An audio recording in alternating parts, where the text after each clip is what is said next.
2 और इसमें x का गुणांक क्या है 5। तो पहली समीकरण को तो 5 से और दूसरी समीकरण को 2 से गुना करने पर, गुना करके घटाने पर, ठीक है, लिख लेना, लिखना है तो समीकरण 1 को 5 से व 2 को 2 से गुना करके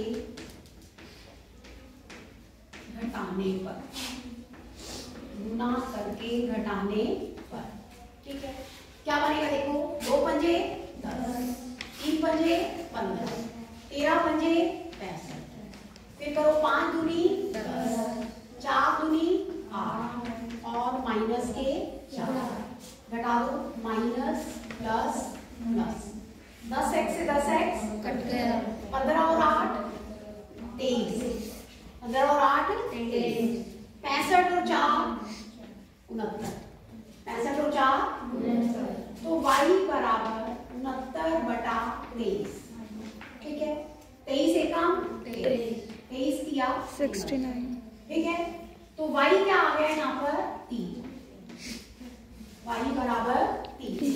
अब y का मान समीकरण 1 में रखने पर रखो, y का मान इसमें रख दो 1 में, x का आ जाएगा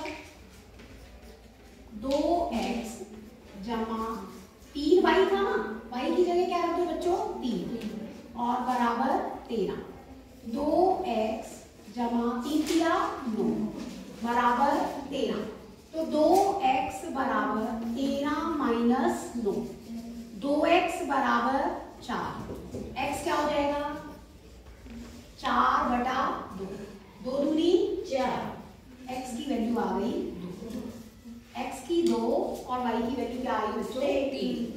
क्लियर हुआ सभी को? Yes ma'am. ये आपका क्वेश्चन नंबर क्या हो गया 21।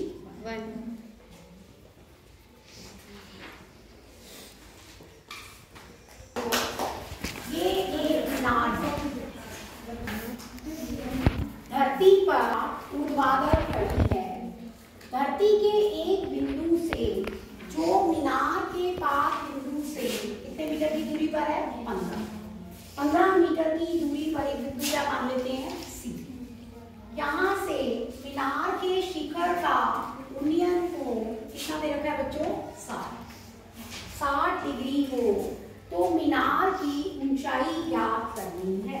ऊंचाई को क्या मान लो h, ठीक है, बहुत ही आसान है, 2 नंबर में है तो ज्यादा एक्सप्लेन करने की जरूरत नहीं है, फिगर को डायरेक्ट कर सकते हो, सिर्फ ये लिख दो AB बराबर h, मीनार की क्या है ऊंचाई, और AC क्या है बच्चों 15, ठीक है, तो आपको पता है h/15, h/15 क्या होगा लंब बटा आधार, क्या होता है टेंजेंट, और वैल्यू क्या है 60, टेंजेंट 60, तो h हो गया h/15 बराबर वर्गमूल 3, तो h आ गया 15 वर्गमूल मीटर।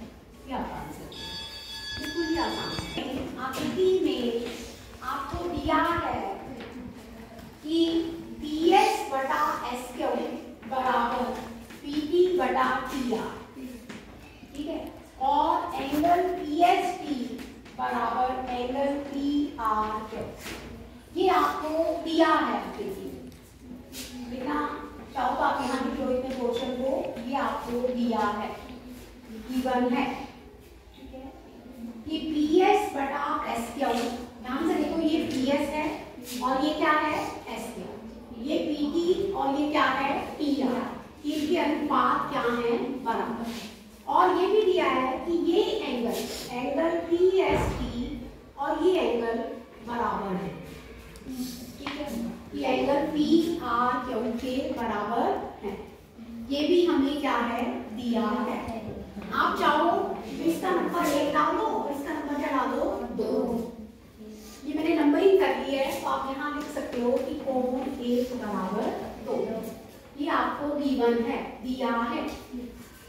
अब सिद्ध क्या करना है लिख दीजिए, सिद्ध करना है, क्या सिद्ध करना चाहते हैं बच्चों कि PQR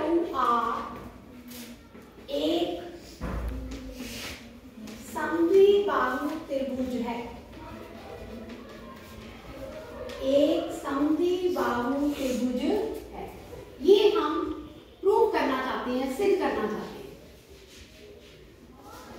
देखो बच्चों, इसका प्रूफ, प्रमाण इसका कभी ध्यान से देखना।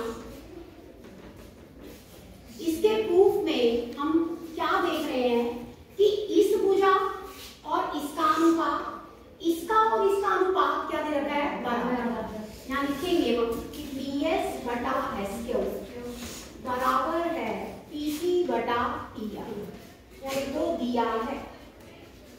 क्या है ये, त्रिभुज है, ऐसे लिखना, त्रिभुज PQR में ये हमें गिवन है।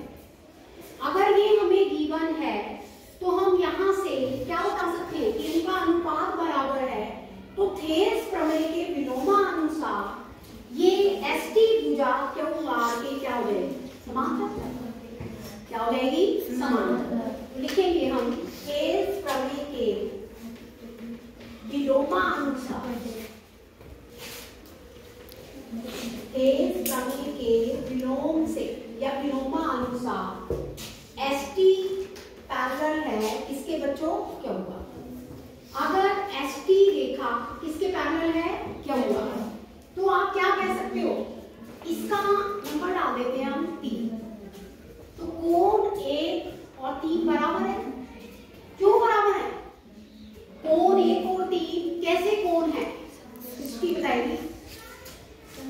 हाँ, कैसे कोण है, संगत। वेरी गुड, यहाँ लिख देंगे संगत कोण।